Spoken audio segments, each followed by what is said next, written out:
Perhatian kita kini mengarah ke Cianjur, Jawa Barat pasca gempa tektonik bermagnitudo 5,6 pada Senin 21 November 2022. Duka dan simpati pada korban di sana. Bagi Indonesia yang berada di cincin api, gempa adalah bagian dari kehidupan kita. Sebab sejumlah sesar aktif mengepung banyak tempat. Tidak terkecuali sesar Cimandiri yang disebut BMKG sebagai penyebab gempa di Cianjur itu. Sesar Cimandiri adalah patahan geser aktif sepanjang kurang lebih 100 km. Sesar ini memanjang dari muara Sungai Cimandiri di Pelabuhan Ratu, Kabupaten Sukabumi, lalu mengarah ke timur laut melewati Kabupaten Cianjur, Kabupaten Bandung Barat, dan Kabupaten Subang. Di sekitar sesar Cimandiri ada sesar-sesar lainnya yang juga menyimpan potensi penyebab gempa, yaitu sesar Lembang dan sesar Baribis.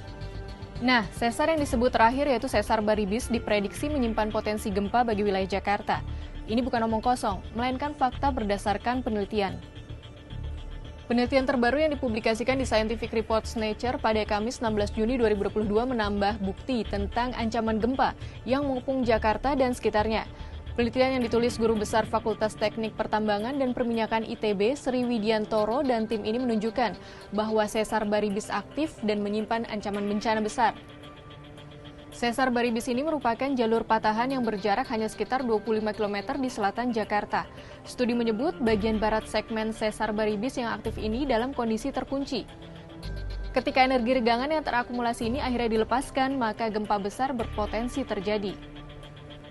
Sayangnya kita tidak bisa memprediksi kapan gempa besar itu akan terjadi.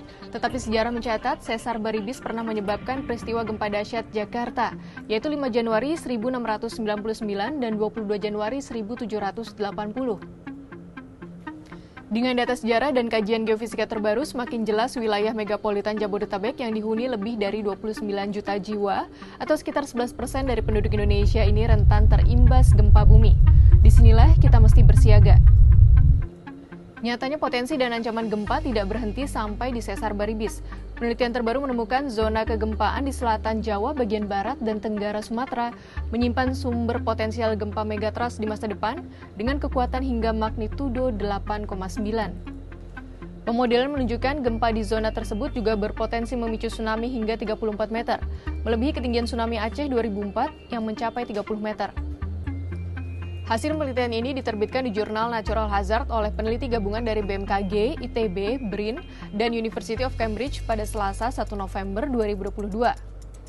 Dalam penelitian disebutkan, zona gempa di selatan Jawa, bagian barat, dan tenggara Sumatera diketahui sangat aktif akibat pertemuan lempeng Indo-Australia dan subduksi di bawah lempeng Sunda.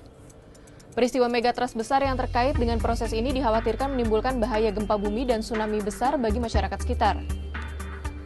Dalam laporannya disebutkan juga jika celah seismik yang memanjang di selatan Jawa bagian barat ini bisa pecah secara terpisah atau bersamaan saat terjadi gempa. Jika segmen di selatan Jawa bagian barat saja yang lepas, gempa bumi bisa berkekuatan magnitudo 8,9 dengan periode ulang 400 tahun. Penentuan periode ulang 400 tahun ini berdasarkan perhitungan Emil Aukal di Geophysical Journal International 2012 dan kajian Ron Harris di Society of Exploration Geophysics 2019. Serangkaian temuan terbaru ini menunjukkan pentingnya mitigasi bencana di selatan Jawa bagian barat termasuk pesisir Banten yang padat industri dan permukiman. Selain bahaya tsunami, kekuatan gempa yang bisa mencapai magnitudo 8,9 juga dapat menimbulkan guncangan dahsyat dan potensial menimbulkan kerusakan sebagaimana pernah dialami Jakarta saat gempa kuat pada 5 Januari 1699. Kalau dihitung siklus 400 tahunan berarti 2099, kita harus bersiap siaga menghadapi ancaman megatrust. Gempa Cianjur mengingatkan kita agar kembali membenahi kesiapsiagaan menghadapi potensi gempa. Semoga tidak ada korban jiwa lagi apabila gempa benar-benar melanda Indonesia.